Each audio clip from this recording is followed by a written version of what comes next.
let's go over the top 3 reasons you shouldn't buy in the current market.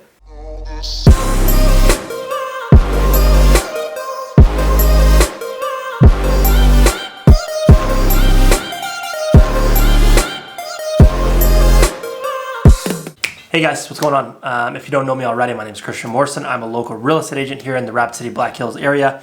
This is Rapid City Real Estate News. Every single week, I update everybody on what's happening in the market here locally. And if you're watching this on YouTube, I also post other videos on what it's like to live in the Black Hills and that type of thing.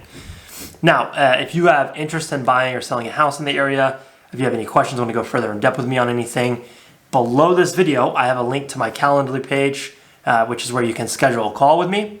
I do free 15-minute calls with anybody who wants to chat on them. And that is synced up to my personal calendar. So if you hit a spot in there for 15 minutes and it's available, I will definitely be available for that. So if you got any questions concerning real estate, hit that link. It says schedule a call with me and fill out a time slot and I will give you a call. Now, without further ado, let's get into this week's real estate news. Now, my topic for today is the top 3 reasons you should not buy in this current market. People that shouldn't buy and people that should buy. Basically, I'm going to show you the contrast. Now, just let's hit quickly. The numbers will all be listed below in the video wherever you're watching it. But let's hit quickly on what the numbers are. 48 new houses, that's a little bit higher than normal, hit the market. 11 under contract, that's more than double what happened last week of those houses. So a slight pickup, over double pickup from last week's numbers. 23 houses sold. Here's an amazing number for if you're a buyer out there. Median list price, so the listing price, $427,000. Median sold price, $4,049. So let's call it $405. So you got a $22,000 price drop, which is the first one we've seen in 2.5 years from list to sold price. So that's amazing. 196 houses active, still really low for us. If you heard me talking the last couple weeks, that's still kind of low, and we've been higher in the last couple weeks than this week.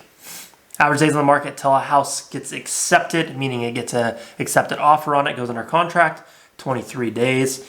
Today's interest rates, there's zero movement from last week, so we're still at 7.06% interest.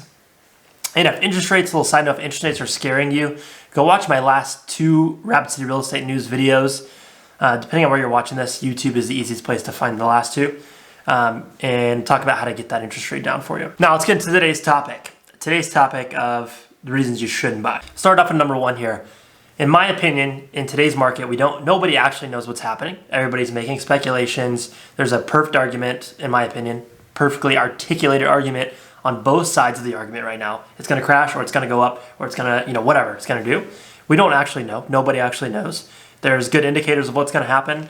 There's already some markets that are seeing a downturn or a correction, which there's a difference between a correction and a crash. A little side note, a correction is a correction of less than 20% in a negative decline in housing prices. A crash is more than 20%. So that's kind of the 2 terminologies people are using. Some thinks there's going to be a correction. Some think there's going to be a crash. Some think it's going to flatline. Some think it's going to go up slightly. Now, there's a lot of different opinions on this. But just overall arching, it's looking like it's probably going to either, especially here locally, it's going to either slow down to a 3 to 7% increase year over year on prices, which is stable. It's what it was at before. Or it's going to go down slightly. That's what I think is going to happen. What I'm talking about slightly is not even really a correction, more like 5% or so down here in the next couple of years.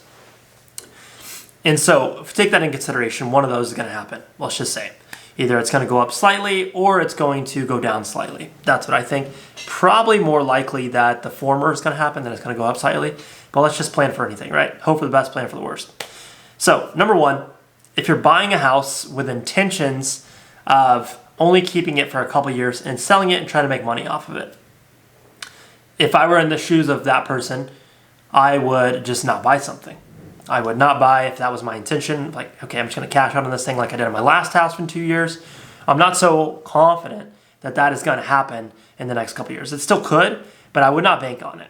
Now, if you're in this scenario and you're like, well, I don't want to rent, and I'm definitely going to move in the next couple of years, well, why don't you, or what I would do rather, I would look at it as, okay, I'm going to buy something and I'm going to make sure the numbers work for it. So in 2 years, I can rent it out and make money off it or break even or whatever you're good with. And so that would make sense that way if you don't want to rent. But I would definitely not plan on making that money in 1 to 2 years back or profit. You might be able to break even on it, not having to pay anything at closing or anything like that. But, if you want to make money, I definitely wouldn't plan on that. Number 2, if you are been thinking about, or if you're already in flipping houses, buying them, renovating them, and selling them in 90 days, I would put a pause on that personally if it were me in the flipping game. I personally never really been in the flipping game. I've bought houses, rehab them, and keep them as rentals. But I've never flipped a house myself. I have a lot of clients that I've helped with it, go through it. I've got a lot of friends that flip houses a lot. If it were me, I wouldn't be buying stuff to flip it right now as in the traditional sense. So I wouldn't be buying it thinking, okay, I'm going to make 30 to 70 grand on this flip, especially if you're buying something on the market. Now, I do think coming up, there's probably going to be some opportunities to buy stuff way below market value and be able to renovate it and flip it. But currently where we're at, you're still getting top dollar for houses here. You're still getting top dollar and stuff is not selling as fast on the other side. So I'd probably wait a little bit if I was in the flipping game to try to buy some stuff. The other flip side of this is if you want to buy something that you want to flip or the numbers make sense to flip and you're not so sure you could sell it right away for the price you want, you could do what I was talking about, buy it, renovate it, refinance it, and then rent it out and make a profit off it. And then keep it until the market is where you want it to be for that price point and then sell it.